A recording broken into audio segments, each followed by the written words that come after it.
Camões, 500 anos de história e de lenda.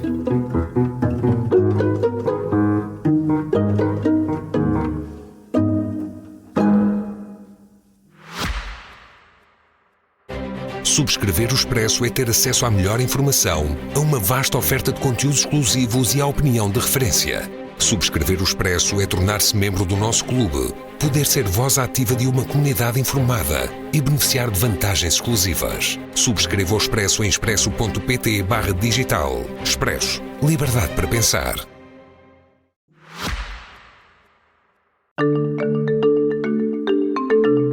Neste último episódio do podcast Camões, 500 anos de história e de lenda, os investigadores José Miguel Martínez Torrejón e Gil Teixeira exploram os caminhos da transmissão manuscrita e impressa da obra de Camões. Ou seja, falam de como a sua poesia circula, é copiada, comentada, apropriada e também canonizada entre os séculos XVI e XVIII. A conversa, moderada por Luís Fardilha, sublinha como foi importante o papel das edições, das traduções e das leituras escolares na consolidação da figura de Camões como grande poeta nacional. O episódio foi gravado no auditório da Biblioteca Nacional de Portugal. Vamos ouvir. Muito boa tarde a todos. Vamos dar início a esta mesa redonda sobre o tema de mão em mão a circulação da poesia camoniana. Estava previsto que o moderador fosse o professor José Augusto Cardoso Bernardes, mas por ocupações que ele tem foi necessário substituí-lo e eu tive o prazer, o gosto de exercer esta função, o que me permite estar nesta mesa com o professor José Miguel Martínez Torrejón e o Gil Clemente Teixeira, que entretanto perdeu Clemente e aparece apresentado como Teixeira. Não sei se é bom sinal. Não. São duas pessoas que eu conheço bastante bem, que muito aprecio. O professor José Miguel Martínez Torrejón chega-nos de Nova Iorque, como todas as boas novidades, com o seu muito saber e o conhecimento profundo da poesia e da prosa, já agora espanhola e portuguesa, dos séculos XVI, XVII, e mesmo antes, e mesmo depois. Mas o que nos interessa hoje, com o conhecimento profundo de cancioneiros de mão, de miscelâneas. Recentemente publicou na Biblioteca Nacional a miscelânea sebástica do Palácio da Ajuda, de que hoje nos dirá qualquer coisa também, e publicou também o manuscrito, o códice, miscelânea Pereira de Foios, podemos classificá-la de várias maneiras. Ou seja, o Códice 8920 da Biblioteca Nacional de Lisboa, de que também nos dará aqui alguns apontamentos sobre o rastro da presença camoniana, tanto num como no outro, e ainda terá a oportunidade de nos falar um pouquinho do cancioneiro de Dona Maria Henriques, que é só uma das proprietárias, não é? Porque, de facto, é a poesia do seu pai que está reunida nesse cancioneiro. Poesia e teatro, não só poesia. E, fundamentalmente, portanto, nós teremos, da parte do professor José Miguel Martínez Torrejón, algumas considerações sobre a transmissão de mão em mão, feita também através da mão, da poesia camoniana, através desses pequenos, às vezes pouco valorizados testemunhos, mas que julgo que mostrarão bem como a poesia camoniana se disseminou, de alguma maneira, com uma capilaridade até fina, por diversos códices, diversos manuscritos, miscelâneas ou outros suportes manuscritos. O professor Gil Teixeira eu conhecia como aluno, teve a desgraça de ser meu aluno, tem-se ocupado, e sobretudo nos seus trabalhos da tese de doutoramento, da difusão da poesia épica camoniana nos séculos XVII e XVIII. Portanto, aí teremos uma circulação de mão em mão, porque os livros também andam de mão em mão, não andam apenas manuscritos. Teremos também algumas considerações sobre a poesia, sobretudo épica, mas não só, camoniana, no século XVII e XVIII. Como eu espero ouvir coisas muito interessantes, tanto de um participante como do outro, vou dar a palavra primeiro ao professor José Miguel Martínez Torrejón e depois falará o professor Gil Teixeira, e teremos certamente a oportunidade de fazer perguntas e prestar algum esclarecimento, de fazer reflexões ou considerações após estas duas intervenções iniciais, que terão cerca de 30 minutos no máximo, senão eu corto a palavra, como na Assembleia da República. Muito obrigado então, e peço a atenção primeiro para o professor José Miguel Martínez Torrejón e depois para o professor Gil Teixeira. Obrigado, Luís Fardilha, sempre amigo e bom com as palavras que prodiga aos amigos. Muito obrigado também a Diogo Ramada Curto, Isabel Almeida, todos os que participaram no convite, embora não sei se agradecer realmente, porque não sei se é o mais indicado me convidar a mim para falar destas coisas. E, em geral, ao público assistente que está aqui a passar uma tarde de primavera fechados a ouvir-me. Fico realmente muito reconhecido com todos e começo por reconhecer também que este convite e esta amizade é devida exclusivamente à amizade deles, porque realmente não sei grande nem pequena coisa sobre este assunto, e isto não é excesso retórico, como vão comprovar.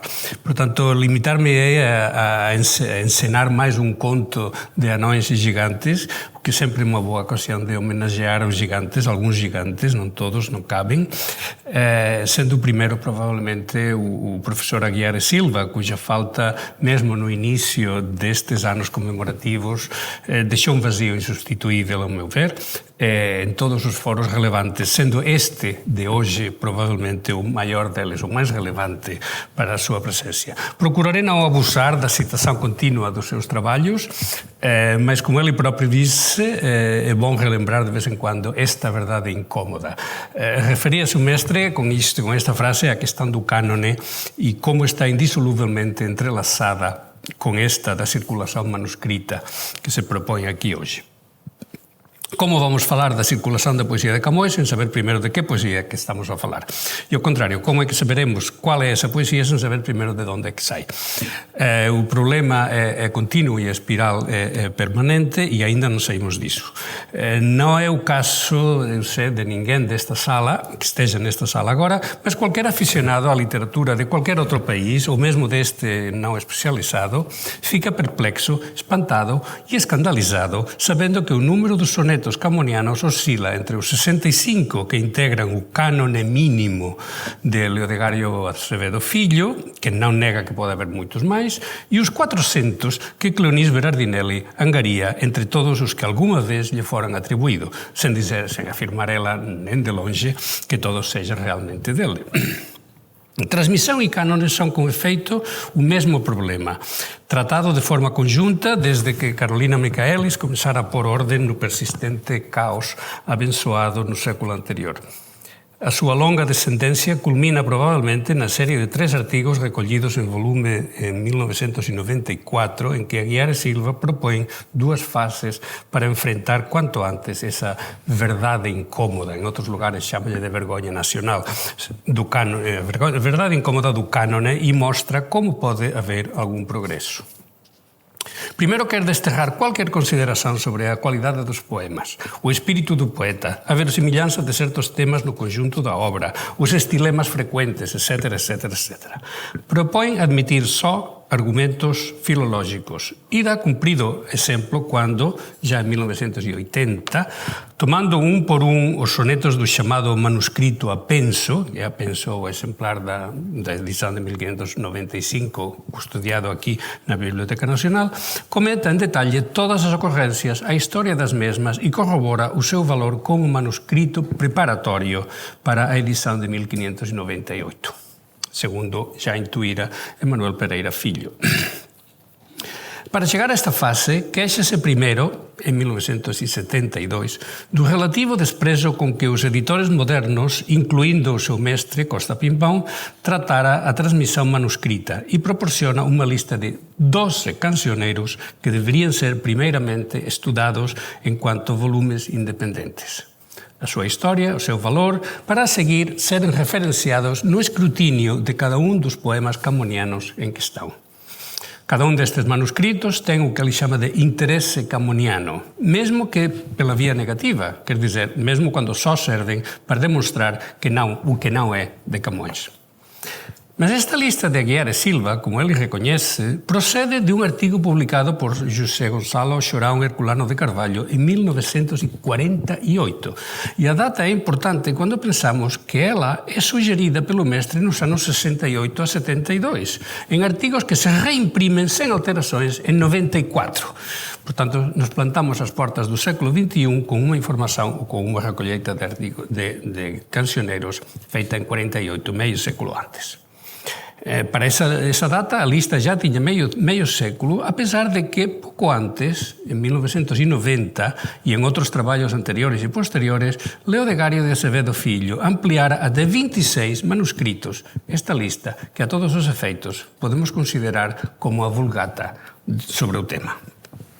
Gostava eu de entrar minimamente en materia retocando esta vulgata e comentando a propósito de 3 códices, un presente, un mal presente e un ausente dela.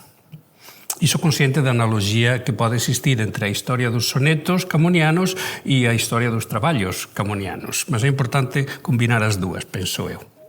Se calhar é o mensaxe que trago hoxe. Non sei que barullo foi este. O primeiro é o cancionero de María Enríquez, de Dona María Enríquez. Herculano de Carvalho, en 48, lembremos, o incluiu no rol dos cancioneros camonianos ben antes da edición preparada pelo padre Domingos Mauricio Gómez dos Santos, que é de 1956. Depois da qual non sería necesaria grande argumentación para concluir que non se justifica manter este cancionero entre os camonianos, nen por vía positiva nen negativa. Tudo ele é obra recoñecida, admitida, indubitável de Francisco da Costa. Oxalá tivésemos certeza semellante sobre outros casos. Caso fechado. Deberíamos tiralo do meio inmediatamente para non atrapalhar. No entanto, continúa en todas as listas de tal vulgata. E vamos deitar fora, mas non sen antes nos deter para observar nele un modo de actuar que non é camoniano, mas sim camonista. No cancionero de Dona María Enríquez falta un folio. Segundo a tabuada, debían ir estar copiadas 2 composições tituladas Del Rei Don Sebastián e outras a El Rei Don Sebastián. Non sabemos quais serían os motivos que levaran a supresión destes poemas e quen é que os suprimiu. Mas sabemos que o códice, entao na pose dos marqueses de Alegrete, esteve uns tempos nas mãos emprestado de Antonio Lourenço Camiña, que intencionou publicalo.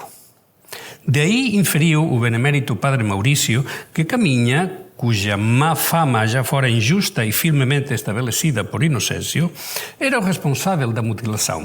Tenho aqui uma pequena antologia dos adjetivos que Maurício dedica a Camiña, mas podemos entreternos máis tarde con eles. Já que na súa edición das obras dos nosos insignes poetas de 1791, Camiña incluiu umas anónimas oitavas sobre Alcacerquivir, que comezan torna para trás, rei poderoso, o padre Mauricio non hesitou en atribuílas a don Francisco da Costa, con un argumento irrefutável. Suas palabras son: é evidente, afirmando que elas estaban no folio desaparecido, arrancado do códice por Camiña sen máis cerimonia. Nessa altura, tudo o mal que for dito do malfadado editor parecia pouco. O pior problema que enfrentava esta hipótese não era a argumentação circular, com provas fornecidas pelo mesmo planteamento da hipótese, mas que as 40 oitavas reais publicadas por Caminha não cabem num único fólio perdido. Se mantemos o tamanho de letra que domina em todo o volume, que é muito regular, parece impresso realmente. Caberiam apenas 8. Pelo que na sua própria edição o diligente jesuíta suprimiu aquelas que, com o mesmo argumento, as suas palavras são satisfazem menos, fim da cita, não julgava a obra do infeliz embaixador, transcrevendo 10 delas, com letra mais apertadinha, supõe-se, sem tentar atribuir o resto a ninguém, embora fiel à tradição de dizer mal de Caminha, insinua, como Inocêncio costumava fazer, que o próprio Caminha as escrevera imitando a língua antiga de 200 anos anteriores. A falsária atribuição do padre Domingos Maurício não é uma anedota descartável. Segue o padrão de muitas falsificações facilmente fabricadas que tomaram carta de natureza e é difícil de desenraizar. Convém tê-las em conta não só porque a hipotética recepção moderna deste poema depende quase exclusivamente dessa versão, donde fica reduzido a uma quarta parte da sua extensão e de onde ficaram excluídos a metade dos personagens que falam nela, é uma espécie de tragédia, imita a composição de uma tragédia grega, perdendo com esses personagens a maior parte do seu significado. Mas também, e sobretudo, nos interessa pelo intuito que pôs em andamento a tal falsificação, a necessidade que tem a história literária de preencher espaços vazios. Neste caso, um espaço físico. Um fator que podemos encontrar com frequência e que penso que encontraremos mais para frente na poesia de Camões. Mas passemos já aos dois códices que não estão bem presentes ainda na lista dos camonianos. E deveriam. Começamos pelo 8920 desta Biblioteca Nacional e o professor Safardilha não me deixará mentir a propósito dele, porque o conheceu bem antes do que eu.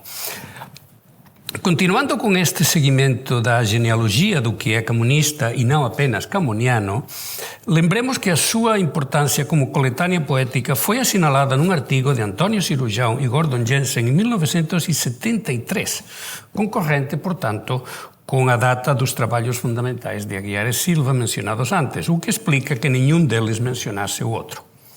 Mas não devia justificar a relativa ignorância em que este trabalho sumiu, apesar da publicação na prominente revista Biblos, comparável a que sofreu com o Códice no longo século desde que fora comprado pela Biblioteca Nacional em 1914. Carolina Michaelis não o conheceu. Os seus trabalhos na biblioteca são anteriores a esta compra. Mas não é esse o único motivo de que ele não fosse considerado pela geração a seguir, penso eu. Penso que foi mais o seu caráter miscelâneo o que determinou o non legitur. O Códice, compilado na sua maior parte entre 1571 e 77, com um acrescento posterior a 1583, contém 213 composições poéticas, das quais 60 são em português, 84 em castelhano, 68 em latim, como bem sabem Inês Ornelas que as transcreveu, e um soneto em italiano.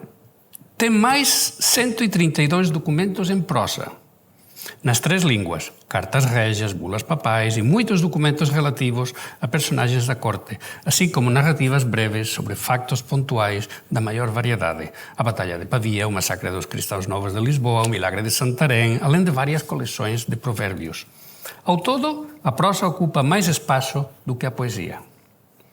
Como tentei demonstrar em outros lugares, nesta e outras miscelâneas, produtos híbridos entre os cancioneiros e os chamados libros copiadores, estabelece-se um diálogo entre cada elemento e aqueles que os rodeiam, ultrapassando os géneros, as línguas e a possibilidade deles estarem em prosa ou verso. Um diálogo em que o conjunto atinge o seu pleno sentido, diferente do que têm os elementos quando lidos de forma individual. No essencial, isto não é nada de novo. É desse modo que os distintos componentes se comentam e ampliam mutuamente desde as sátiras menipeias de Verhaun até a Vita Nova de Dante, onde um marco narrativo serve de comentário a uma sequência de sonetos líricos. A novidade aqui vem da multiplicidade de autores, própria, essa sim, dos cancioneiros medievais e renascentistas e do papel de um compilador como novo autor do resultado final, embora não seja autor dos elementos individuais. Mas bibliotecários e catalogadores modernos, ao pôr a etiqueta de miscelânea, parecem ter determinado a atitude de leitores e estudiosos, que tradicionalmente se aproximam destes volumes com a atitude de que só lhes interessa uma parte do conjunto. O historiador irá procurar a cópia de uma carta régia que lhe interessa, o filólogo recuperará um soneto atribuído ao seu poeta, etc., etc.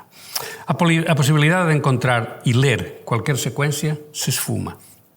Assim, o 8920 foi conhecido por investigadores que extraíram dele um ou outro documento. Em 1937, Rodrigues Lapa aproveitou dali versões das éclogas Aleixo e Nemoroso de Sá de Miranda.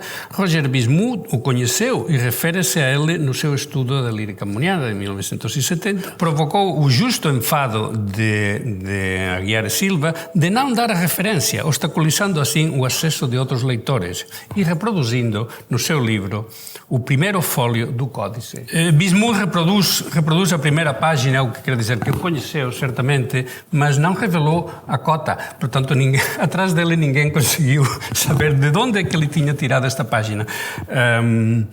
Não deu referência e obstaculizou o acesso a outros editores, mas reproduz no seu livro o primeiro fólio do Códice, correspondente à epístola a Dom Sebastião de Antônio Ferreira. Curiosamente, o motivo é que Álvares da Cunha atribui esta epístola a Camões, extremo que Bismuth quer rejeitar, mas não pela autoridade dos poemas lusitanos de Ferreira, que não parece conhecer, mas pela deste manuscrito e pelo seu estilo, que chama ele de ampuloso e redundante. Portanto, agora temos uma primeira opinião sobre Ferreira, mas vamos ver mais à frente o que aconteceu com esta atribuição de Álvares da Cunha. Mais recentemente, o professor Safardilla encontrou neste códice o maior repositório da poesia de Manuel de Portugal, que é autor de um total de 27, salvo erros, 27 poemas, que utiliza como... Já encontrei mais um ou dois. Aqui neste? Nesse não. Não, digo um total neste códice. Que utiliza como base da sua edição de 1991, tocando e resolvendo importantes conflitos de atribuição entre Dom Manuel, Camões e Garcilaso. Thomas Earle, em 2000, nota as variantes existentes com respeito dos poemas lusitanos nas epístolas de António Ferreira, esta, e de Dom Henrique, que está logo a seguir. E eu próprio atribuí umas elegias de Diogo Bernardes e publiquei o conjunto em 2017 com o título factício de Miscelânea Pereira de Folhos, com a ajuda de ilustres latinistas aqui presentes.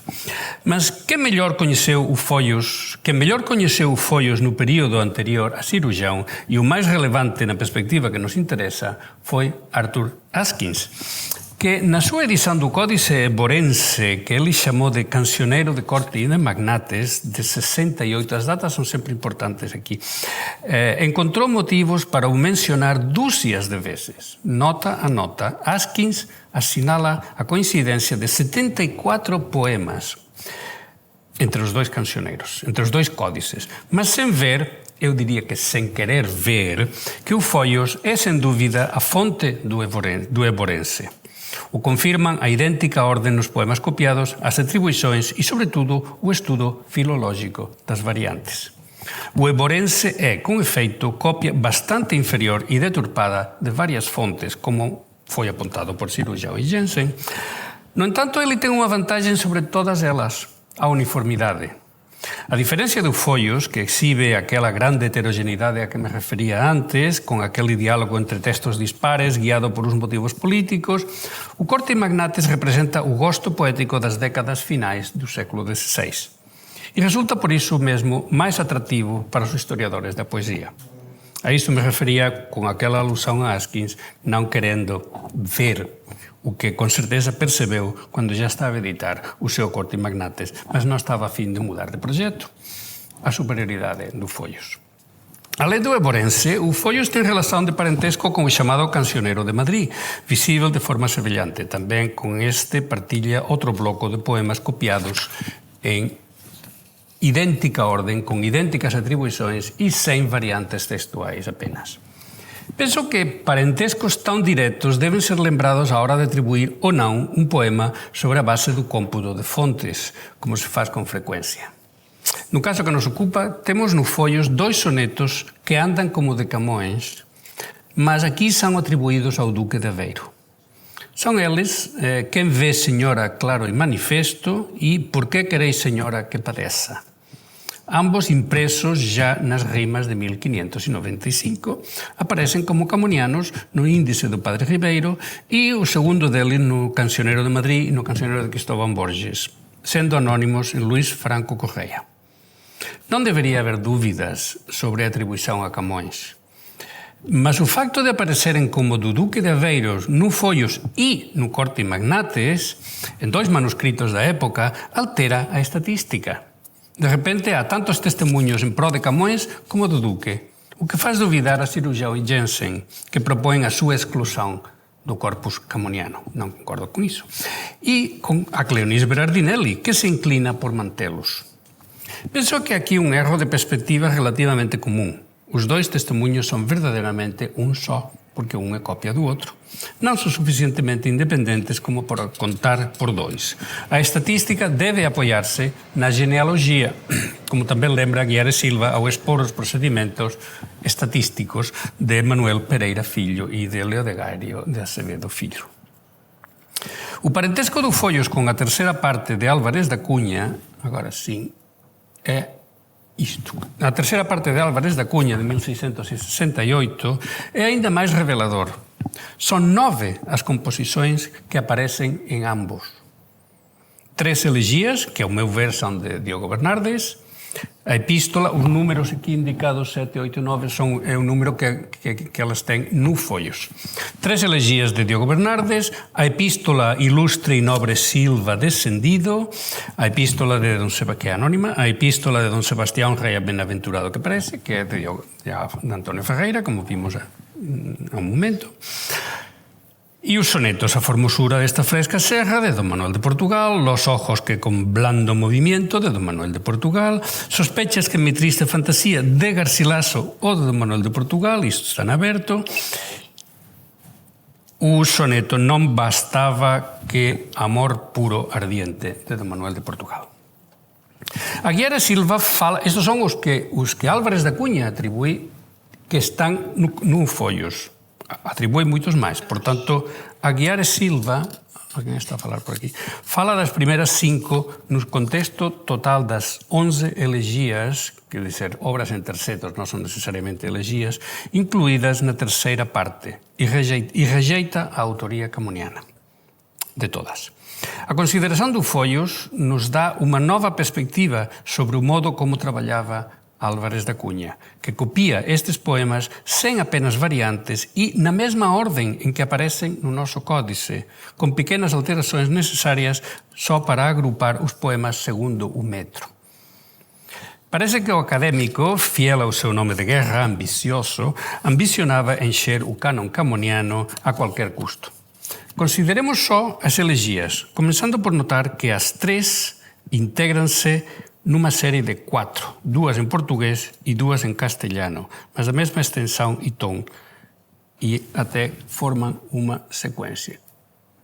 Estas son as elegías que eu acho de Diogo Bernardes que están no Follos e que son atribuídas a Camões por Álvarez da Cunha. Limiano do Mar a Larga Praia, esta non está en a terceira parte, de Peña en Peña, mas que está já atribuída por o Padre Ribeiro, no índice do Padre Ribeiro, a Bernardes, de Peña en Peña moviendo las pasadas, que María de Lourdes Saraiva considera duvidosa, Nunca un apetito mostra o dano, que tamén María de Lourdes Saraiva julga que non é de Camões porque por causa da lengua, e La Sierra Fantigando de Continuo, que María de Lourdes Sarabia tamén rejeita sobre a base da lingua castellana excesivamente boa para Camões, segundo ela. Mas o Padre Ribeiro tamén atribui a Diogo Bernardes. Como é que é preciso recoñecer que María de Lourdes Saraiva só recoñece a terceira parte e non o noso manuscrito, motivo pelo cual inclui só as 3 últimas, rejeitando a autoría comuniana sobre esta base que expliquei agora. Principalmente sobre o consenso de editores modernos e considerações estilísticas e de conteúdo, non filolóxicas. En cuanto a Álvarez da Cunha, debemos pensar que se ele non incluiu a primeira destas, é porque a primeira palabra contén a asinatura do autor Diogo Bernardes, é limiano, é o poeta limiano. Portanto, Álvarez da Cunha teve moito claro que esta non podía ser de Camões, mas as outras 3, como non inclúen a palabra limiano e non inclúen referencias directas a Diogo Bernardes, son incluídas. No entanto, Álvarez da Cunha non podía non ver que formaban as 4 unha secuencia, porque son prácticamente un mesmo ton e o mesmo tamaño, a mesma linguaxe, son os 4 do mesmo autor. E Álvarez da Cunha soube que eran do mesmo autor, mas decidiu enganarnos. Non podía enganarnos con a primeira, enganou-nos con as 3 seguintes, penso eu. Sí, a primeira, efectivamente, non só ten a asinatura de Diogo Bernardes, mas Cirurgião e Jensen estudaron e identificaran ela como unha versión previa e rejeitada da écloga Lilia, que sí está impresa no Lima de Diogo Bernardes. Ao meu entender, as 4 constituen esa secuencia, unha secuencia que circulaba já como tal nos primeiros anos 70, mas que serían rejeitadas á hora de imprimir a Princeps por causa da súa inferior cualidade, probablemente o gosto do impresor da Princeps. E já agora posso dizer que na parte acrescentada no fin o Follos recolle outros poemas de cativeiro bernardianos que ajudan a datar esa segunda parte do códice, mas esa é outra historia. Por outra parte, se Álvarez da Cunha angariou para Camões tamén o rei ben-aventurado en que parece que abre o códice, foi sen dúbida, agora regresamos aí, foi sen dúbida porque ele o coñeceu antes de unha man posterior escrever as palabras, penso que se poden ler, carta pelo doutor António Ferreira impresa nos seus poemas lusitanos a folio 164. É un acrescento do século XVIII, esa segunda letra. Aí ves somente al rei don Sebastián Noso Señor, mas alguén acrescentou as palabras carta do... Depois de Álvarez da Cunha, julgo eu. Sería que Álvarez da Cunha non coñeceu os poemas lusitanos? Non sei. Mas visto como ele se comportou con as elegías de Diogo Bernardes, me faz pensar que angariaba tudo que estivese disponível. Se o Follos foi condenado a un relativo, a un relativo ostracismo filolóxico por causa da súa impenetrável lógica interna, máis desafortunado foi o manuscrito 51.11.18 da Biblioteca da Ajuda, donde as causas para non ler triplícanse. Aquí tamén há multiplicidade formal e de conteúdos, de materias, de géneros, de ton e de propósito aparente. Mas a mesma variedade a que me refería antes como obstáculo agora é máis moderada. As relações sintagmáticas entre as distintas partes moito máis visíveis. Mas tamén há unha clara leitura política e desta vez pode ter sido un dos obstáculos determinantes para a súa non leitura, como veremos. O outro obstáculo relacionado é a lingua. 3/5 partes das súas páginas están en castellano. Proporción que muda considerablemente se nos limitarmos á poesía. Dos 34 poemas que contén, 20 son en castellano, somando 2.558 versos, en cuanto que en portugués son apenas 14 poemas con 638 versos. Esta desproporción tan desfavorável á lingua nacional debe ter jogado un papel determinante no non-legitur con que fora etiquetado o Códice da Ajuda cando a Biblioteca Real comezou a ser accesível e coñecida. A pesar de contar con notáveis como Bernardes e Corte Real, o segundo lírico e o segundo épico do Parnaso Nacional e moita poesía anónima de grande cualidade, o tráfico de linguas habitual na lingua portuguesa, na cultura portuguesa dos séculos XVI e XVII deixou de ser o que fora, determinando o fado de moitos códices que perderan a atención gaña por outros máis homogéneos. Mas este non foi o único caso, o único factor adverso, penso eu. Desculpe. Esta, que ao editala chamei Miscelánea Sebástica da Ajuda, é unha secuencia feita de retallos moito ben ligados. O elemento unificador pode-se resumir na epígrafe do poema de Cortes Real que constitui o seu núcleo esencial. A lamentável perda do rei Dom Sebastião e do Reino de Portugal. Os 38 elementos que compõem o conjunto, 34 poemas separados em duas partes por 3 documentos em prosa e mais um solto mais à frente, são obras de múltiplos autores que abrangem 2 décadas e estão cuidadosamente sequenciados para constituir uma narrativa ordenada sobre a Batalha de Alcázar-Quibir e as suas consequências mais imediatas. O códice foi compilado em 1594, 95. Tudo indica que se trata de uma coletânea realizada em pouco tempo e com um propósito bem definido: construir, 20 anos depois dos feitos, uma memória deles com função principalmente catártica. Com consciência retórica, o compilador distribuiu os textos para terem um exórdio que marca o tom do conjunto, que são os poemas de Cativeiro de Diogo Bernardes. 2. Uma longa narratio, são os avisos ao rei Dom Sebastião em castelhano, satirizando o seu desgoverno cerca de 1572, seguidos dos documentos em prosa, com as narrativas sobre os preparativos para a expedição e o desfecho da batalha, e a seguir o poema de Cortes Real, o longuíssimo poema de Cortes Real, o elemento mais comprido de todos e o mais importante, tanto por ser desconhecido até há pouco, como por ser a única cópia conservada. E tudo culmina com uma peroratio de sonetos e romances em que se reiteram os elementos emocionais e narrativos anteriores. Há notícias de como o códice é conhecido desde meados do século XIX. Alessandro Herculano, mas custou muito chegar a isso. Alessandro Herculano extraiu dele a relação que publicou na revista Panorama em 1841-43, dizendo apenas que procedia de um manuscrito da Biblioteca Real, da qual era diretor. Seu colaborador, Rodrigo Lima Fellner, publicou a seguir toda a prosa, a mesma relação, a carta de um abade da Beira e o testamento que fez o Reino de Portugal, em 49, dizendo que estava num manuscrito da sua posse e outro da ajuda.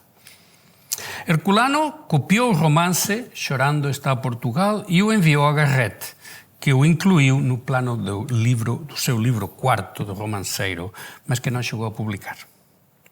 E é aí que Juromenha, em 1860, encontra o seu soneto de Camões.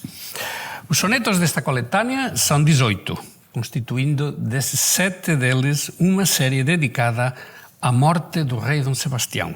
Todos anónimos e ordenados em 3 grupos. 8 em castelhano, onde Sebastião medita em primeira pessoa a propósito das mudanças da fortuna. 5 em português, que desenvolvem o tema do Contento Mundi. E 4 em português, em que o povo de Portugal merece o castigo da derrota. Podemos imaginar como ficou feliz o Visconde de Juromenha ao saber desta coletânea netamente sebástica. Aí é que ia encontrar o soneto de Camões sobre Alcázar-Quibir, porque não podia ser que o Vate Nacional não tivesse escrito sobre a mais grande ocasião que viu na sua vida. Mas Juromenha, como os prominentes nomes citados anteriormente, não devem ter gostado de um volume em que o rei fica culpabilizado, morto e sepultado. Na miscelânea inclui incluso o recibo da entrega do cadáver de Dom Sebastião. E Cortes Real, meia página, e Cortes Real poetiza em detalhe todos os enterros, os diferentes enterros de Dom Sebastião. E o povo aparece consoado com a meditação sobre as mudanças da fortuna e com a chegada de Filipe II, retratado por Cortes Real como Salvador, como bom pastor que veio resgatar um reino com tanto valor, que tinha tanto valor como má fortuna. A miscelânea de ajuda e o seu miolo, a lamentável perda de Cortes Real, foram proscritas no seu conjunto. Só o soneto 27, que começa com o generoso rosto alanceado, poderia servir para Juromenha o apresentar como a contribuição de Camões ao canto do seu povo. Nele, Aqueronte nega a passagem ao rei Dom Sebastião por não ter sido ainda sepultado.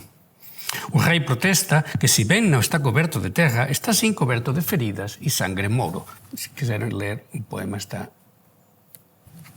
É esse. Com o generoso rosto alanceado, cheia de pó e de sangue a real fronte, chegou a triste barca de Aqueronte, o grande Sebastião, sombra tornado. Sombra tornado. Vendo o cruel barqueiro que forçado queria o rei passar, pôs-se de fronte, dizendo: pelas águas desta fonte nunca passou ninguém desenterrado. O valeroso rei, com ira comovido, lhe responde: oh, falso velho, porventura não passou o trem já com força de ouro? Pois um rei banhado em sangue mouro, ousas-te tu a perguntar por sepultura, pergunta ao quem vier menos ferido. É para já o único soneto narrativo da série, o qual nos associa com Camões, o grande poeta da narração épica. O único que não tem per se um valor catártico e o único que não culpabiliza o rei, nem o reino, nem o povo, que não fala de má fortuna, nem de perda, nem de Filipes. Ainda por cima, deixa o rei deste lado da Estígia. Não necessariamente vivo, mas sim ânima flutuante, muito do gosto de Simonónico. O Acordo Universal diz que se é bom, deve ser de Camões. Mas para aquela geração, e muitas mais antes e depois, ser bom incluía esses valores nacionalistas que tanto ajudaram a fixar a leitura e construir a imagem do Vate. Principalmente no que diz respeito dos Lusíadas, mas que neste caso estendeu-se claramente a um soneto. E, já agora, a coletânea completa, na qual não só não se extrai mais nenhum soneto para Camões, mas não se extrai nada porque não foi lida até um século mais tarde. Recapitulando e recolhendo, velas, e para abrir o debate, que seria o mais interessante aqui, se falam todos, há consenso sobre o problema, o fato do problema da lírica camoniana ser provavelmente irresolúvel. Mas penso que podemos, e vale a pena, percorrer esse caminho para a resolução, mesmo que não cheguemos lá. Com certeza, o trabalho pendente é muito e deveria ser empreendido com o impulso de uma instituição que constituísse uma equipa diversificada, capaz de considerar o problema desde diversas metodologias, mas de forma coordenada.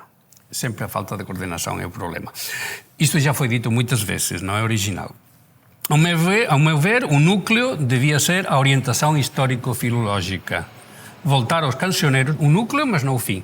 Voltar aos cancioneiros e editá-los todos com extensas anotações. Só desse modo se dará atenção individualizada a cada um dos seus elementos. Isto também foi dito antes pelos gigantes. Mas a geração que vem compete-lhe observar também os obstáculos que redirecionaram a atenção das anteriores. O que é, efetivamente, reclamar mais atenção para o camonismo do século XX. Procurar ver a importância da genealogia, não só dos sonetos, mas dos estudos e das motivações dos camonistas. Porque, para citar só alguns exemplos, o Cancioneiro de Maria Henríquez é mostra de como funciona o manejo dos manuscritos e como é fácil inserir uma falsificação que se perpetua no cânone. Bem descrita, neste caso, passo a passo pelo seu perpetrador. O que não acontece com Jurumenha na ajuda, mas o intuito, a ideologia por trás é o mesmo e o resultado foi o mesmo. Por sua parte, é o prestígio de Michaelis e dos filhos, os filhos que disseram Leodegário e Manuel Pereira Filho, o que cegou as Askins e Aguiar e Silva, e é o prestígio destes dois o que apaga as investigações posteriores, por exemplo, condenando Foios à ignorância. Pensemos só que Askins o conheceu, mas Askins decidiu não lhe dar relevância, porque nesse momento ele estava a fazer uma coisa mais interessante e que achava mais interessante. E depois já foi para outras coisas, evidentemente. Aguiar e Silva reconhece as referências de Askins ao Códice 8920, mas decide não o incluir na sua lista de cancioneiros relevantes porque tinha a lista herdada de Herculano de Carvalho e parecia-lhe completa e sólida, e decidiu não ampliar. Clonis Berardinelli recolhe as referências de Askins em todas as suas notas aos sonetos, mas de segunda mão, nunca o conheceu. Aliás, conheceu o Códice aqui um dia que eu lhe mostrei, mas muitos anos mais tarde dela ter feito a sua coletânea. Leodegário Pereira Filho conhece todos eles, toda a bibliografia anterior, e só por isso não considera necessário deter-se sobre este códice, de modo que afirma, sem o estudar e sem o ver, recolheu alguns textos que penetraram abusivamente no universo lírico de Camões e fechou o assunto e lavou as mãos, sem penetrar mais no assunto. No entanto, Leodário Ferreira Filho é quem, como digo, aumentou a lista dos códices a serem estudados a 26. Mas não quer dizer que ele os estudou, herdou o que foi dito pelos anteriores e a bola de neve da não leitura aumentou. Portanto, não sei se não tenho grande coisa para contribuir ao problema, mas sim gostava de chamar a atenção para essa necessidade de estudar o camonismo, não só Camões, mas os seus estudosos, as suas motivações. E penso que isso tem um lugar, tem um espaço nessa reconsideração de todos os fatores que nos levaram ao caos em que ainda estamos imersos e do qual vamos sair, ou vamos tentar. Muito obrigado. Agradeço ao professor José Miguel Martínez Torrejón o seu contributo, o saber que partilhou connosco e esta chamada de atenção para a necessidade de se estudar também os estudiosos de Camões. Mas, sem mais, iria dar a palavra ao professor Gil Teixeira. Muito boa tarde a todos. Antes de mais, agradeço muitas palavras ao professor Luís Fardilha, que foi, de facto, o meu professor de literatura portuguesa do Renascimento e do Humanismo. Por isso, se ouvi falar de Camões na licenciatura pela primeira vez, foi pela voz do professor Luís Fardilha. Agradeço muito o convite da Biblioteca Nacional, agradeço ao professor Diogo Ramada Curto esta possibilidade de vir aqui, no fundo, fazer um caminho breve pela circulação da poesia épica camoniana nos séculos XVII e XVIII.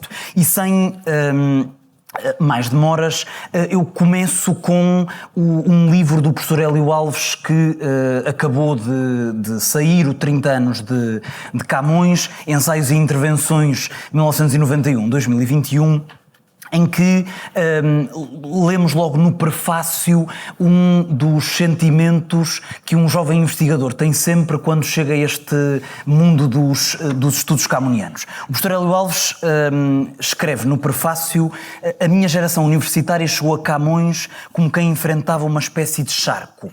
A sensação era a de que o poeta oferecia um panorama de absoluta estagnação. Não havia caminhos para percorrer ali. Quando começamos a entrar nesta floresta de enganos que são os estudos camonianos, podemos ter esta primeira sensação de que estamos a lidar com um charco, com um lugar de estagnação, e começamos a perceber, entrando aos poucos nessa floresta de enganos, que de facto há muito a fazer, e foi de resto já hoje apontado o quanto ainda nos falta fazer de um ponto de vista até coordenado neste território complexo. E de facto há duas questões que sempre me interrogaram e que me levaram a, no fundo, começar um caminho de investigação no mundo dos estudos camonianos. Uma delas diz melhor do que eu Francisco de Santo Agostinho de Macedo, que conheci aqui na Biblioteca Nacional, neste textinho da vida de Luís de Camões. Esta citação ficou para sempre a ecoar em mim e parece-me que motivou uma parte da minha investigação. Sujeitos há que perdem com o conhecimento a estima, outros a granjeiam. Destes foi o nosso Camões, quanto mais conhecido, mais estimado. E este ponto do quanto mais conhecido, mais estimado, parece ter sido de facto um ponto assente neste território de estudos e, desde logo, naqueles 2 séculos que vieram imediatamente a seguir à publicação dos Lusíadas em 1572. Este primeiro ponto de haver uma proporcionalidade direta no caso de Camões, quanto mais conhecido, mais amado é. E um outro facto que já foi hoje notado indiretamente, mas foi notado pelo professor Hélio Alves no Cânon, o facto dos Lusíadas na literatura portuguesa parecerem ser o nosso livro buraco negro, ou seja, há algo nos Lusíadas que leva a uma extinção ou a uma rasura de textos que tentam gravitar em torno deste texto. O professor Hélio Alves diz: o grande poema de Camões possui algo que o torna incontornável, a forma como deglute qual vórtice tudo à sua volta. Está concebido para ocupar e encher o espaço todo, talvez o tempo também. E o caminho que vamos fazer hoje é um caminho muito breve por estes séculos XVII e XVIII, onde parecem ter sido verdade estas duas premissas. Por um lado, Camões, quanto mais conhecido foi, mais estimado foi, e por outro, os Lusíadas, efetivamente, parece que foram um buraco negro da nossa literatura portuguesa e interessa considerá-los deste ponto de vista. Vamos partir de um insuspeito, enfim, um assumidíssimo amador de Camões chamado Garrett e de uma primeira cena que todos os alunos de ensino, com que todos os alunos de ensino secundário têm de lidar em algum momento do percurso, desde logo a cena em que encontramos uma figura, uma Madalena, a repetir maquinalmente e devagar o que acaba de ler. E o Frei Luís de Sousa abre com estes dois versos da Estância 120 do Canto Terceiro dos Lusíadas, e é a partir desta figura que repete maquinalmente um texto e que procura meditar esse texto que vamos começar este brevíssimo percurso pela circulação do poema. Eu chamo sobretudo a atenção para estas duas didascálias, o repetindo maquinalmente e o torna a descair em profunda meditação. Abre aqui o Garrett este caminho de declaração muitíssimo vincada de amor a Camões, que tem efetivamente uma história e vamos percorrê-la muito, muito brevemente. Falar de circulação ou falar de amor por um texto parece-me absolutamente é impossível não falar do ensino desse mesmo texto. Quando nós pensamos os Lusíadas e a forma como os Lusíadas se foram canonizando ao longo do tempo, parece-me absolutamente fundamental relembrar alguns aspectos que nos associam os Lusíadas a um sistema de ensino e, enfim, até ver ainda o temos como texto canónico e que desperta na sociedade portuguesa um fenómeno muitíssimo curioso, que é o fenómeno da, ainda que não tenha sido lido e meditado, se alguém fala na possibilidade de remover os Lusíadas do cânone escolar, gera-se imediatamente uma movimentação social curiosa que nos leva a pensar,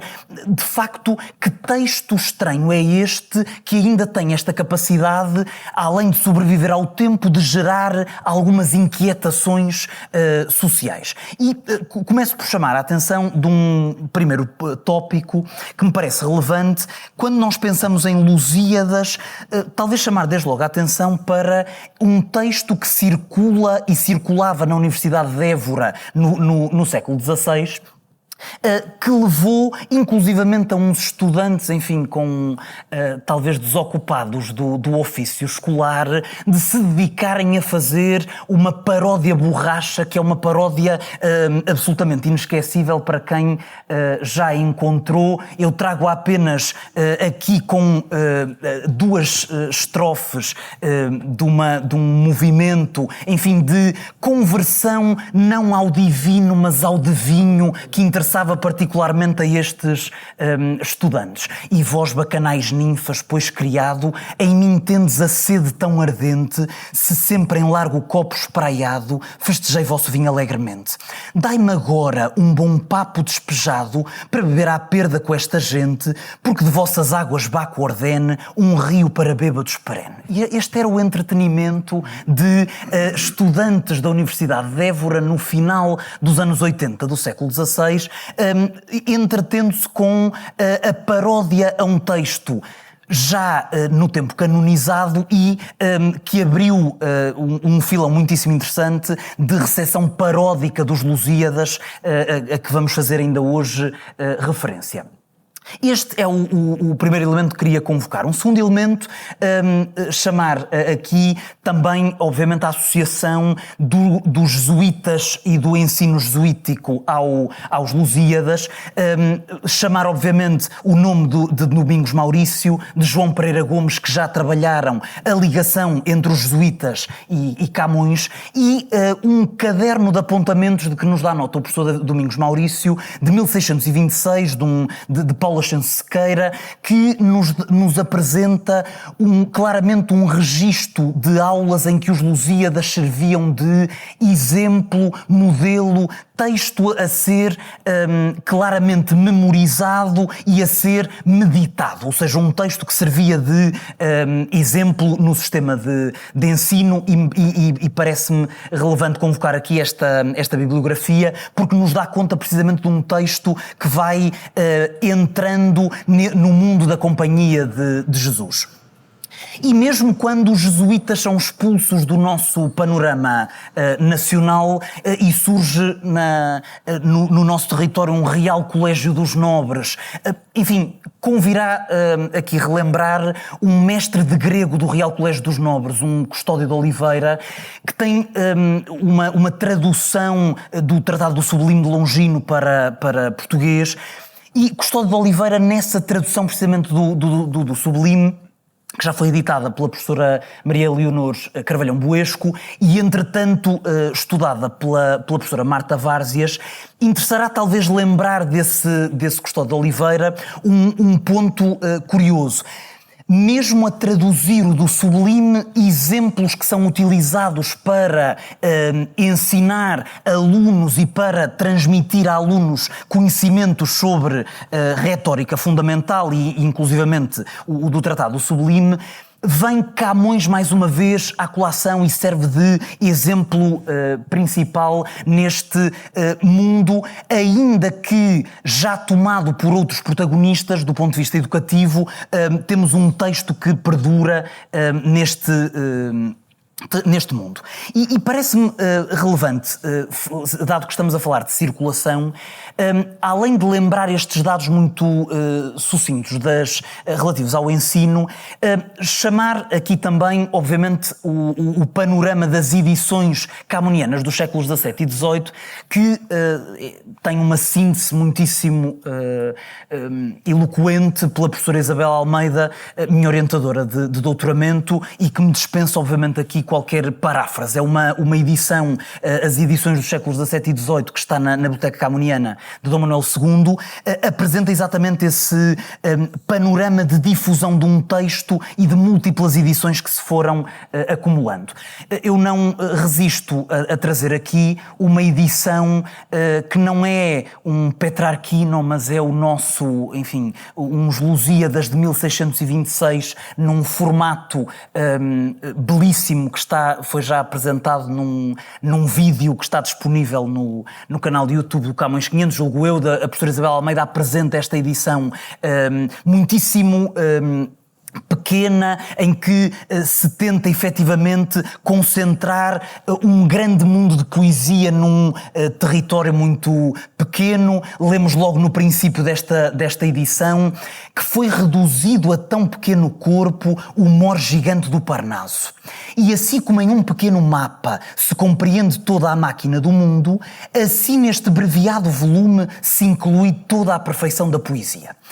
E encontramos efetivamente um Camões reduzido neste formato de versão, edição de bolso, que poderia andar no bolso e facilitar as viagens pelo território da memória, e parece-me relevante chamar aqui esta edição neste panorama, até para a contrastar com uma edição que neste território, enfim, se apresentou de um ponto de vista mais volumoso aos nossos olhos e ainda, talvez proporcional a esse volume, sobreviveu ao tempo o nosso Faria Sousa. Faria Sousa que merece sempre referências, quanto mais não seja, em primeiro lugar, pelo testemunho de amor camuniano que ultrapassa os séculos e que se mantém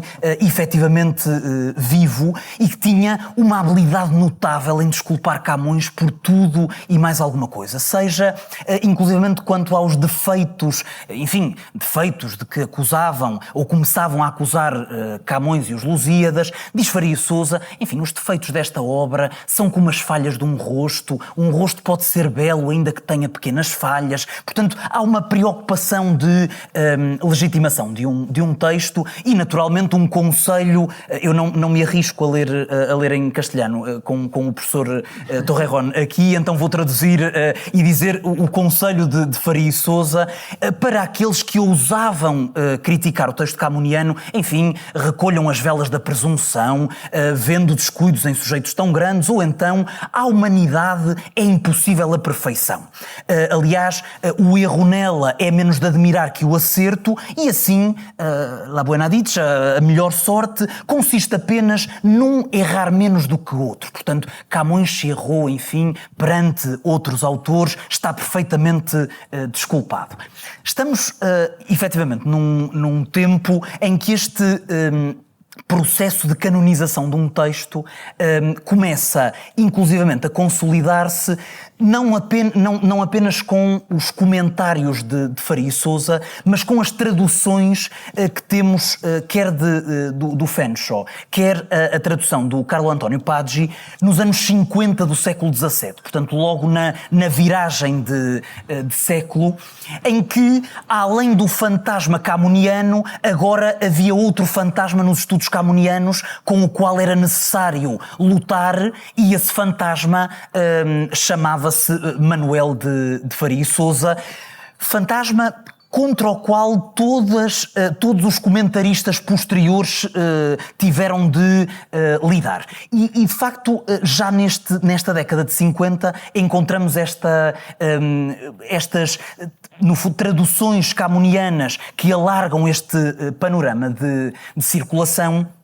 E começamos, também fruto deste território, a ter os primeiros sinais daquele filão normalmente ignorado da história da literatura portuguesa, que é o filão da épica, enfim, pós-camuniana, já nem vou falar da pré-camuniana, da pós-camuniana, em que, enfim, depois dos oitocentistas inesquecíveis, do Camilo nos dizer que estamos perante um mar morto das bibliotecas inúteis, portanto, todos estes poemas épicos são de leitura dispensável, ou uma personagem que é inesquecível depois de se conhecer, o padre José Agostinho de Macedo, que nos diz, quando foi aparecendo na classe dos épicos é péssimo, ponto final. Enfim, o padre Macedo depois vai variando a sua opinião, mas aqui na Viagem Estática diz-nos isso e apresenta-nos, no fundo, a história da épica como uma história no fundo é uma história de pneumónicos, portanto, tudo caiu em inanição e não sei como escaparam deste contágio de pulmonia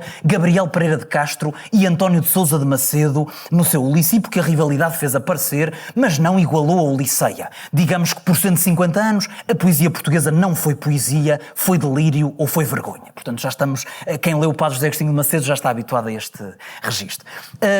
Efetivamente, com estes comentários e com esta herança crítica, é difícil conhecermos ainda hoje ou lermos textos como o Fênix da Lusitânia, de Manuel Tomás, publicado em 1649, em que temos um autor, enfim, preocupado em não demonstrar o afeto pelo poeta camuniano, por Virgílio sim, por Homero também, mas por Camões há que o esconder, enfim, mas de vez em quando, aliás logo no canto primeiro, encontramos uma reescrita do episódio de Inês de Castro e concordo com a professora Maria Maria do Céu Fraga, quando nos aponta este autor como um daqueles que até mereceria constar de uma antologia do barroco, de poesia barroca portuguesa. Tem estado, é mais um que tem estado na sombra, como de resto os poetas épicos pós-camonianos em geral. Avançando no tempo e não querendo de facto dizer ou tentar esgotar este tema, chamo aqui também um elemento que me parece comprovar esta circulação do texto já na segunda metade do século XVII. Um crítico camoniano que conheci pela mão do professor Hélio Alves, Inácio da Silva, que tem na Biblioteca Pública de Évora, nos reservados, vários discursos sobre Luís de Camões. Este de 20 de janeiro de 1686 enfim, procura refletir sobre uma questão que ainda hoje nos atormenta: se Vasco da Gama, enfim, efetivamente é um herói digno de o ser ou é um herói estranho de todos os pontos de vista. E esta lição de Inácio da Silva está manuscrita. Procurei na tese de doutoramento algumas destas lições apresentá-las, porque efetivamente parece-me uma peça fundamental neste quadro de final do século XVII e transição para o princípio do XVIII. De resto, este autor já tinha sido considerado pelo professor Manuel Ferro na tese de doutoramento da recepção de Tasso na épica portuguesa deste período que nos ocupa.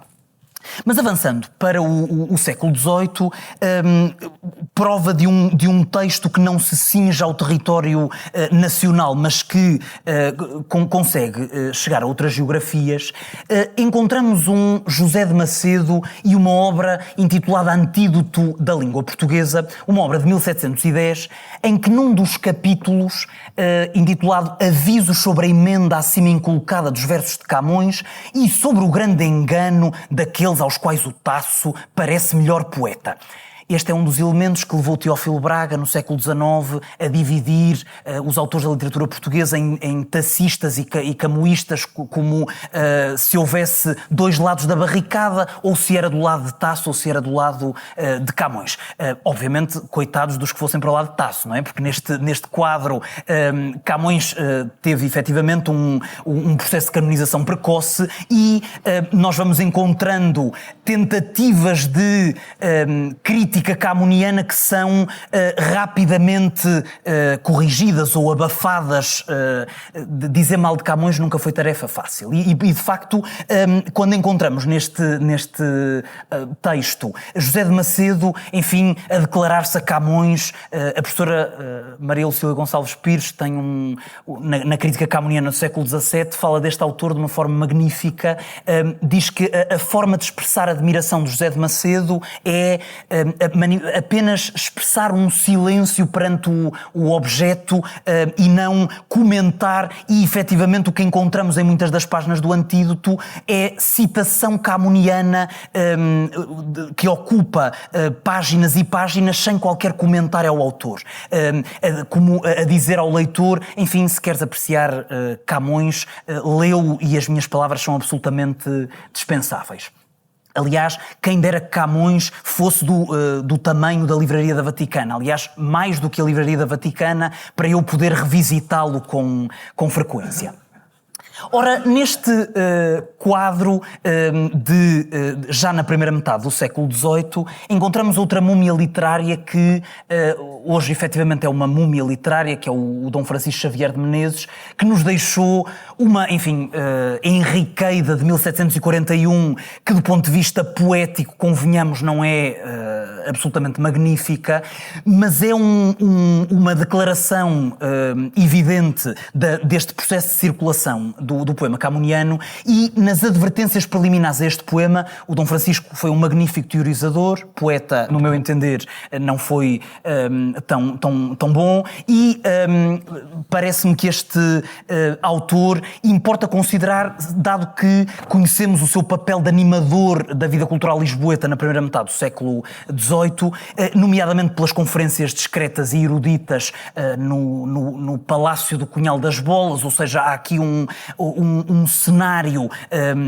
que me parece importante considerar e que levou certamente a uma difusão do texto camuniano. Aliás, o texto camuniano era veneradíssimo por Dom Francisco e isso fica muitíssimo evidente na sua enriqueida e nas advertências preliminares. Efetivamente, a circulação de Camões neste território de mundos literários fechados, inclusivamente o mundo das academias, fica provadíssimo com a nova arte de conceitos do Francisco Leitão Ferreira, peça que tem edição recente e estudo do professor Belmiro Fernandes Pereira e nos mostra de uma forma muito clara, o professor logo na introdução a este estudo, se há autores que são referidos na nova arte de conceitos como modulares, encontramos Camões canonizadíssimo e encontramos o Padre Vieira já como exemplo da prosa e efetivamente em número de citações são absolutamente imbatíveis estes dois autores e obviamente isso apresenta-nos nitidamente este processo de canonização que nesta altura já era impossível de reverter, parece-me irreversível de resto a vários níveis e por fatores que podemos também discutir. Anos 30 do século XVIII, não podíamos deixar de falar da tradução francesa dos Lusíadas de Duperron de Casterra, que entra neste quadro com um diálogo interessante com Voltaire. Voltaire ousou dizer mal de Camões, dizer mal de uns episódios camunianos muito específicos e isso merece, do ponto de vista da crítica literária, defesas acérrimas do poeta. Aliás, não há um texto de crítica camuniana, no sentido negativo do termo, que não mereça imediatamente uma quantidade imensa de autores a defender Camões. Camões, efetivamente, beneficiou sempre de muitíssimos advogados de defesa no território literário e não só. Inácio Garcês Ferreira, neste quadro, importa considerar também, e chegamos a já prestes a terminar, a um autor com que pude lidar na tese de doutoramento, Tomás Caetano de Bem, que em rigor só entrou na minha tese de doutoramento por dois motivos muito evidentes. Por um lado, pelas várias entradas na Biblioteca Nacional e, naqueles momentos em que a pessoa se lembra de ler listas de doadores da Biblioteca Nacional, porque, naquele dia lhe apeteceu ler a lista de doadores, encontram Tomás Caetano de Bem de forma destacada e, acabei por me interessar pela Castreida. O nome não é feliz em português, mas é o possível na tradução. A Castreida de Tomás Caetano de Bem, um autor do mundo dos teatinos, já estudado quer pelo professor Camões Gouveia, quer por Sara Ceia, ou seja, um território que nos mostra evidentemente a presença de um texto camoniano de uma forma afirmadíssima.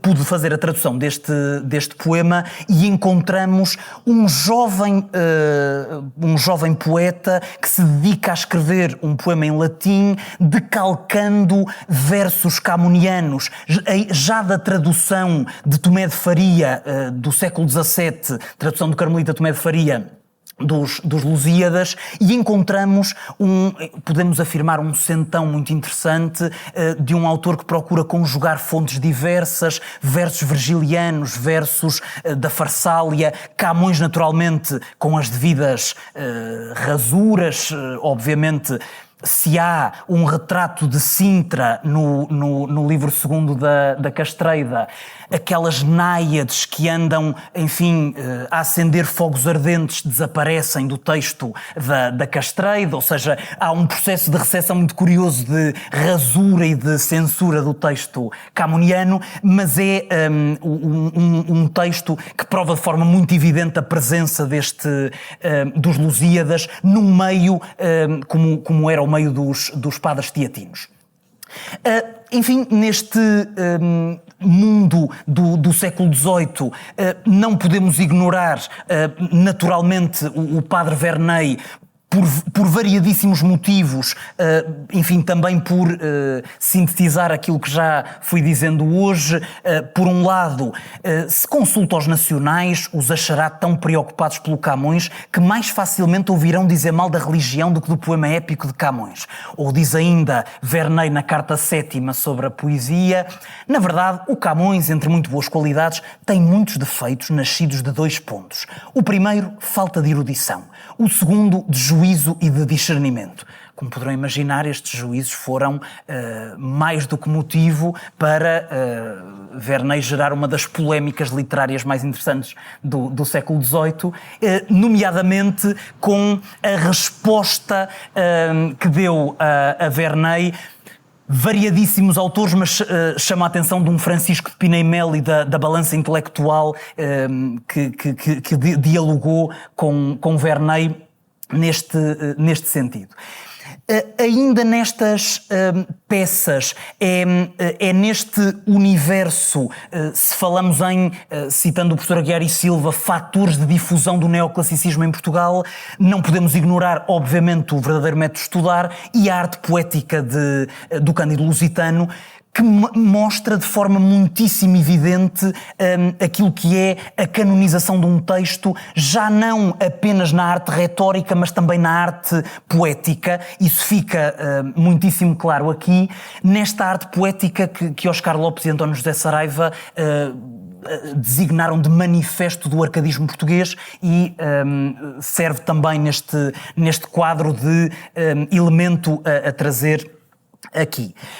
Francisco de Pina e Mel foi de facto um dos autores que reagiu a Verney neste processo de crítica de Camões.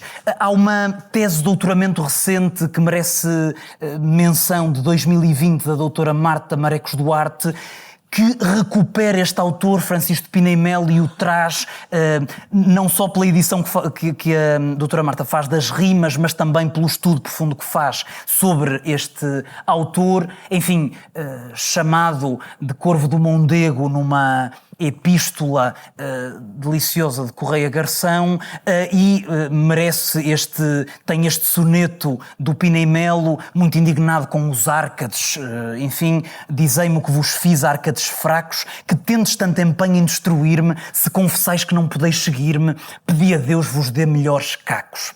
Contra os vossos espíritos opacos tenho Flaco e Camões em que me firme, com que se haveis depois em vão seguir-me, vivei como as corujas nos buracos. Citais o autor da Eneida. Eu sim venero tão grande autoridade, a grega pluma de Homero em louvor vosso considero. Porém, que intentais vós que se presuma? Virgílio foi Virgílio, Homero, Homero, e vós, árcades meus, coisa nenhuma. Polémicas literárias que interessam considerar e que interessam recuperar do meu ponto de vista.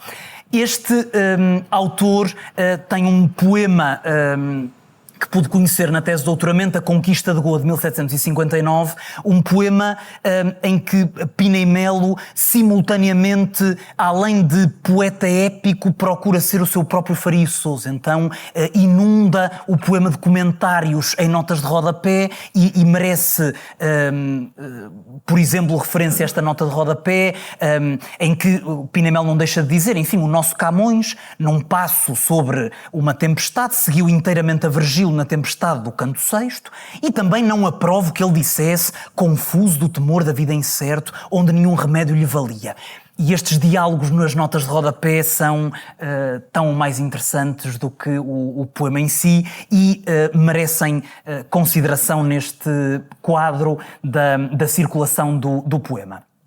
E para terminar, e não vos maço mais, um texto que encontrei numa tarde feliz nos reservados aqui da Biblioteca Nacional, um texto deste período e que atesta não só um filão paródico de recepção dos Lusíadas, mas um autor que circula de vários pontos de vista e que se vai encasquetando na memória, como vamos ver aqui no texto. O texto chama-se Alegoria dos Lusíadas de Camões Castificada e Correta, Camões Purificado, enfim, título barroco, e depois encontramos a autoria é do padre Bacelar, o padre José Bernardino de Magalhães Bacelar, que nos dá um texto absolutamente delicioso de um Camões no purgatório, arrependidíssimo, enfim, do canto nono, um canto em que Camões, antes de escrever, não se purificou, e então o que encontramos é um autor arrependido do que terá escrito e que é sujeito a um processo de castificação estrofe a estrofe. Então encontramos o pobre do Camões com um maníaco cândido, é assim que se chama o censor, o maníaco cândido que procura, enfim, vergastar Camões porque não deveria ter escrito aquele canto sem primeiro escarrar, faz questão de dizer o maníaco cândido. E o que encontramos neste texto, eu não tenho tempo para o explorar todo, encontramos Camões a dizer a esse maníaco cândido, enfim, tu bem gostarias que eu me afastasse da tua memória ou da tua algibeira, mas é impossível, diz Camões, tomara-me daqui 100 léguas por não ouvir-te, ainda a distância seria pouca, mas não posso escapar-me da tua algibeira nem da tua memória. E gostava de chamar a atenção deste ponto, porque no texto encontramos um maníaco que não sabe onde anda Camões, onde é que anda esse autor, mas que parece que afinal ele vive nas pregas da sua memória, e uma figura que é a Thalia, às tantas diz-lhe, enfim, o Camões aí está com ele e nele, quer dizer, não há hipótese de Camões estar noutro sítio a não ser na memória e na algibeira. E diz o maníaco, Deus me livra de falsos testemunhos, comigo e em mim o Camões, como, aonde? Diz Thalia, então nesse toutice e nessa algibeira, tonto. E o maníaco responde, assim é que encasquetado e metido tenho nestes cascos, nesta memória, desde bem moço, e não me lembrava de que nela o tinha. Todo o manuscrito enfim, parece-me que merece a nossa atenção, porque além de nos mostrar um texto camoniano precisamente buraco negro da literatura portuguesa, apresenta-nos um autor que já está profundamente canonizado e que merece inclusivamente este exemplar da tradição paródica, que é muitíssimo claro. Parece-me existir aqui também um exercício muito interessante de paródia do exercício de censura e do censor, mas procurei, enfim, na tese explorar um pouco este texto, mas ficou para aventuras futuras a edição do texto propriamente. E chegando ao final, parece-me que é merecido neste final do século XVIII mencionar um autor que se apropria dos Lusíadas e que é muitíssimo esquecido também no nosso território literário, inclusivamente culpa é um facto dos programas de português do ensino secundário que rasuram o século XVIII e deixam apenas o Padre Vieira como testemunho aos alunos da literatura portuguesa do Barroco, deixando-nos obviamente com a estranheza, isto falo pela experiência dos alunos de liceu, de numa aula estarem a ler Padre António Vieira e a despedirem-se do Sermão de Santo António aos Peixes e acharem naturalmente estranho na aula seguinte aparecer uma Madalena que fica, enfim, pesarosa com os Lusíadas na mão, e há um hiato efetivamente no programa que impede a compreensão, do meu ponto de vista, da literatura portuguesa na sua evolução cronológica. E Filintilísio é, aliás, quem estuda Garrett, Filintilísio é efetivamente uma referência importante. Trago só a carta a Francisco José Maria de Brito, que assimila versos camunianos de uma forma muito interessante, como usando Camões, obviamente, como modelo da língua e como testemunho da pureza dessa língua portuguesa que importa nunca esquecer. E talvez, enfim, com este percurso, que gostava que tivesse sido breve, mas passou um pouco do tempo, talvez nos faça mais sentido esta Madalena no século XIX, que repete maquinalmente e devagar o que acaba de ler, no fundo, num gesto que já tinha sido, afinal, o de muitos nos séculos anteriores, de repetir maquinalmente e devagar este texto buraco negro da literatura portuguesa, que são os Lusíadas, e apresenta-nos, no fundo, uma atitude que me parece não só representativa do que foi a atitude cultural dos séculos XVII e XVIII em relação a este texto, mas uma atitude que, enfim, nos pode servir de convite, objetivamente, não apenas para os mais novos, mas para todos. Este exercício de Madalena, repetir maquinalmente e devagar o texto camuniano e descair em profunda meditação, com relativa frequência, num gesto que efetivamente tem uma história cultural e os séculos XVII e XVIII são testemunho evidente disso. Agradeço muito a vossa atenção e deixo, obviamente, espaço às perguntas com as supressões que fui deixando. Muito obrigado. Agradeço ao professor Gil Teixeira e, de facto, abrimos um período de possíveis perguntas ou alguma consideração que queiram fazer. Eu, prevalecendo-me da minha condição de moderador e não me moderando, começava por fazer o mesmo duas perguntas, são mais reflexões do que perguntas. Em relação ao que disse o professor José Miguel Martínez Torrejón, o que eles dizem é que o Évora copia a miscelânea, o texto de Lisboa. Mas, em certo sentido, isso poderia legitimar que se dissesse que, por exemplo, Luís Franco copia Cristóvão Borges, ou que Cristóvão Borges copia Luís Franco, ou que o Jeromenha copia Cristóvão Borges.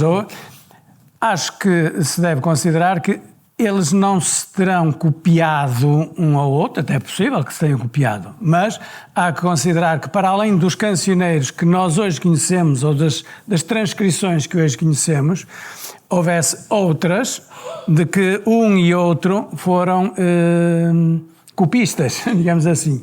Uma vez que em vários desses cancioneiros ou dessas miscelâneas nós encontramos trechos, não é? Conjuntos de textos, blocos que são copiados mais ou menos pela mesma ordem. Pode aparecer um texto fora do sítio ou eventualmente aparecer duas vezes ou faltar mas são nitidamente blocos, o mesmo bloco que aparece em mais do que uma dessas coleções, para não dizer outra coisa. E, portanto, isso do ponto de vista do filólogo é muito interessante porque lhe permite, de alguma maneira, refazer ou, enfim, tentar reconstruir uma genealogia do texto, e o facto de se repetirem na mesma ordem e praticamente sem variantes, há sempre alguma variantezinha, mas nós, quando copiamos os nossos próprios textos, também nos escapa, dá autoridade àquelas versões e eventualmente àquelas autorias. Mas isso é particularmente importante no momento de fixar o texto, até mais do que no momento de fazer atribuições de autoria. Há algum elemento que permita afirmar com clareza que Évora, portanto, cancioneiro de corte conhecido como cancioneiro de corte e magnatas, copiou o que é conhecido agora como a miscelânea Pereira de Foios? Eu acho que sim, eu acho que os mesmos argumentos que eles usam, que é ser copiado um bloco completo, ser copiado todos os poemas, e às vezes indicações claras de que o de Évora é secundário e não primário. Mas pela qualidade, pela qualidade de transcrição. Ao nível dos erros, falta, em algum soneto falta um verso, por exemplo. Falta um verso copiado que no outro caso está no fim da página, então é fácil cometer um erro que passa ao Corte Magnates, mas não está no original. Esse tipo de... tem que ser mais visto, tem que ser melhor visto, mas eu não estou completamente seguro da certeza de tudo o que dizem Cirurgião e Jensen, incluindo o facto de que eles desterram os 2 sonetos de Camões e têm que ser excluídos, por exemplo. Não concordo nisso. O que sí queria pôr o acento quando falei neles, que se ignorou esse artigo durante, tanto en España como en Portugal, porque pense que aí se fala de Garcilaso tamén, dos poemas de Garcilaso, e nenhuma edição de Garcilaso posterior faz questão de se lembrar de que aí há dois, pelo menos um seguro, poemas de Garcilaso que são realmente de Dom Manuel de Portugal, como ele já diz. Isso é... E a história de como esses 2 sonetos chegam ao corpus de Garcilaso indica muito. Provavelmente chegam a partir deste códice, porque o Brossense os acrescenta em 1574, a mesma data em que estão a ser copiados neste outro códice. É muito provável que são... Mas, pronto, não vamos meter-nos com Garcilaso agora. A questão era, cópia para mim a questão era com esses textos que sospechas que é Mi Dulce Fantasia. Eu acho que esse soneto é de Manuel de Portugal, mas está no corpus de Garcilaso desde 74. Sim, nunca mais se tira de lá. Mas a questão era, onde eu queria pôr o acento, porque realmente não tenho respostas, é no facto de como alguns elementos críticos, algumas investigações foram esquecidas ou foram não vistas, não conhecidas suficientemente ou ignoradas por motivos acidentais, puramente acidentais.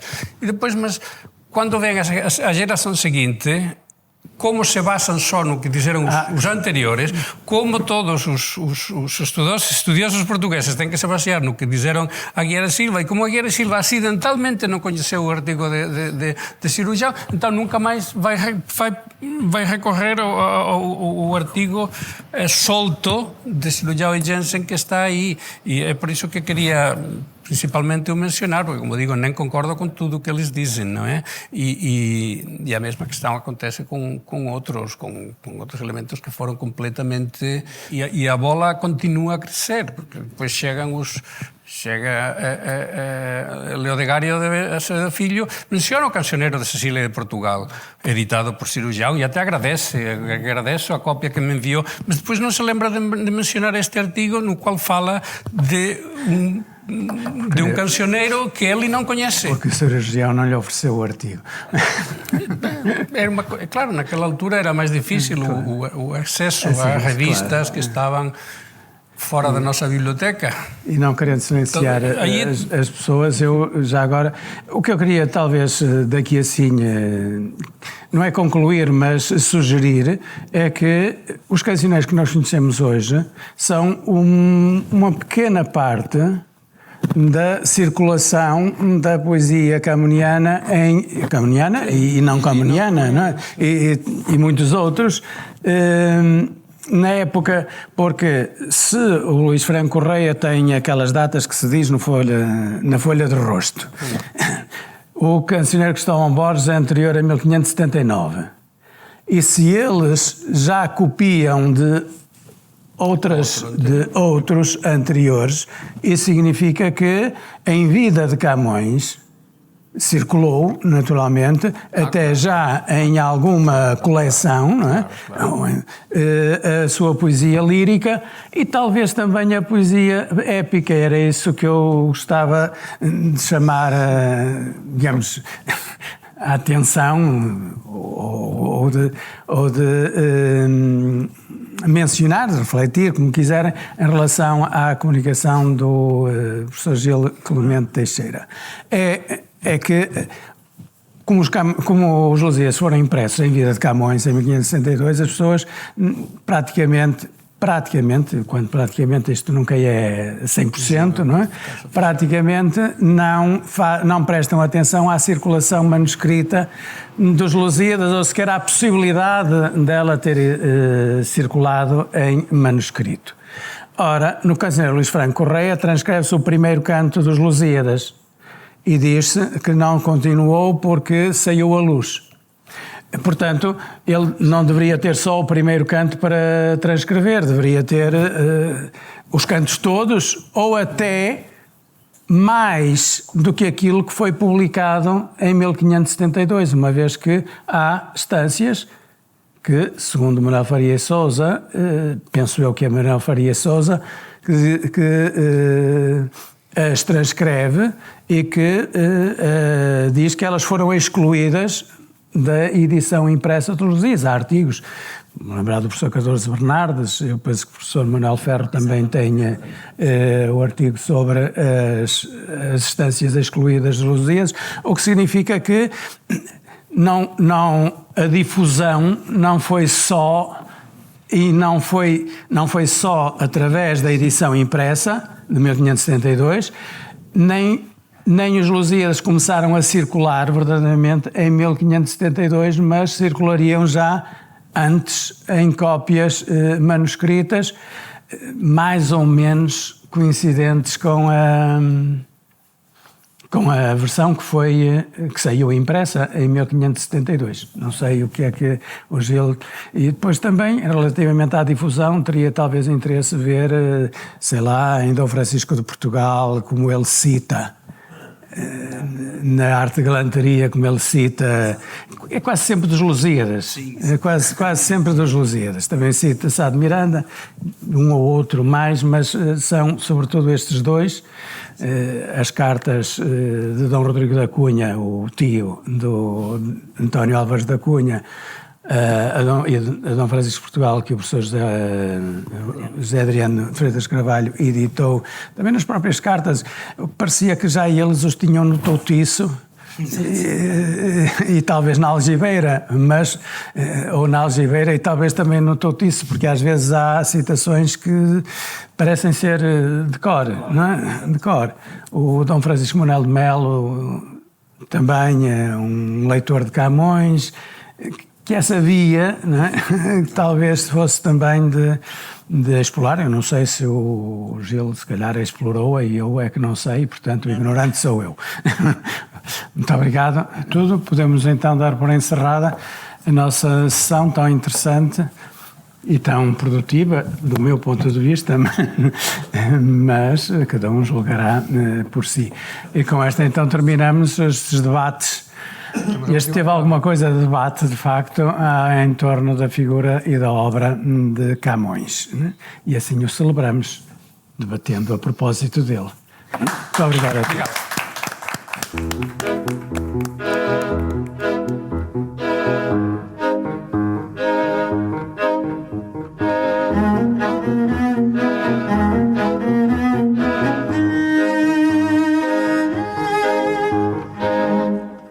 Este episódio foi gravado na Biblioteca Nacional no dia 25 de junho de 2025 e contou com a participação de José Miguel Martínez Torrejón, Luís Pardilha e Gil Teixeira. A sonoplastia esteve a cargo de João Luís Amorim, com apoio de Ricardo Rito, Filipe Oliveira e Paulo Lourenço. Voz off de Teresa Amar Ribeiro, coordenação de Joana Beleza, direção do Expresso de João Vieira Pereira e direção da Biblioteca Nacional de Diogo Ramada Curto. Camões, 500 anos de história e de lenda, é um podcast de 9 episódios enquadrado na comemoração dos 500 anos do nascimento de Luís Vaz de Camões.